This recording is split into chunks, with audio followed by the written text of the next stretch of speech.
شروع اللہ کا نام لے کر جو بڑا مہربان نہایت رحم والا ہے۔ اے پیغمبر صلی اللہ علیہ وآلہ وسلم، جب منافق لوگ تمہارے پاس آتے ہیں تو ازراہ نفاق کہتے ہیں کہ ہم اقرار کرتے ہیں کہ آپ بے شک اللہ کے پیغمبر ہیں، اور اللہ جانتا ہے کہ در حقیقت تم اس کے پیغمبر ہو، اور اللہ ظاہر کیے دیتا ہے کہ منافق یقیناً جھوٹے ہیں۔ انہوں نے اپنی قسموں کو ڈھال بنا رکھا ہے اور ان کے ذریعے سے لوگوں کو اللہ کی راہ سے روک رہے ہیں۔ کچھ شک نہیں کہ جو کام یہ کرتے ہیں برے ہیں، یہ اس لیے کہ یہ پہلے تو ایمان لائے پھر کافر ہو گئے، تو ان کے دلوں پر مہر لگا دی گئی، سو اب یہ سمجھتے ہی نہیں۔ اور جب تم ان کے تناسب اعضاء کو دیکھتے ہو تو ان کے جسم تمہیں کیا ہی اچھے معلوم ہوتے ہیں، اور جب یہ گفتگو کرتے ہیں تو تم ان کی تقریر کو توجہ سے سنتے ہو، گویا لکڑیاں ہیں جو دیواروں سے لگائی گئی ہیں، بزدل ایسے کہ ہر زور کی آواز کو سمجھیں کہ ان پر بلا آئی۔ یہ تمہارے دشمن ہی ہیں، سو ان سے محتاط رہنا، اللہ ان کو ہلاک کرے، یہ کہاں بہکے پھرتے ہیں۔ اور جب ان سے کہا جائے کہ آؤ رسول اللہ صلی اللہ علیہ وآلہ وسلم تمہارے لیے مغفرت مانگیں، تو سر ہلا دیتے ہیں،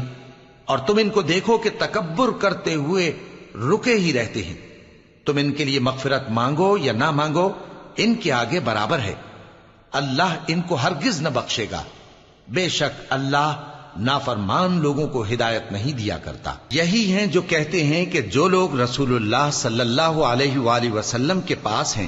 ان پر کچھ خرچ نہ کرو یہاں تک کہ وہ خود بخود بھاگ جائیں،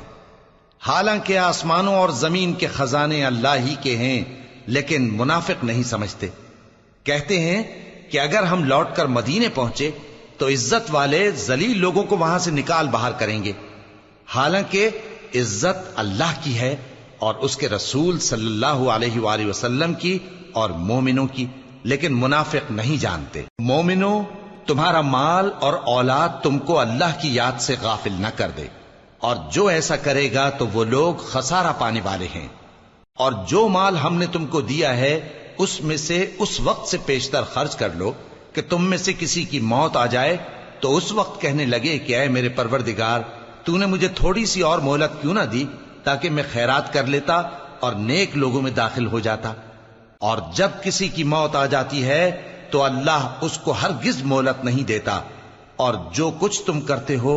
اللہ اس سے خبردار ہے۔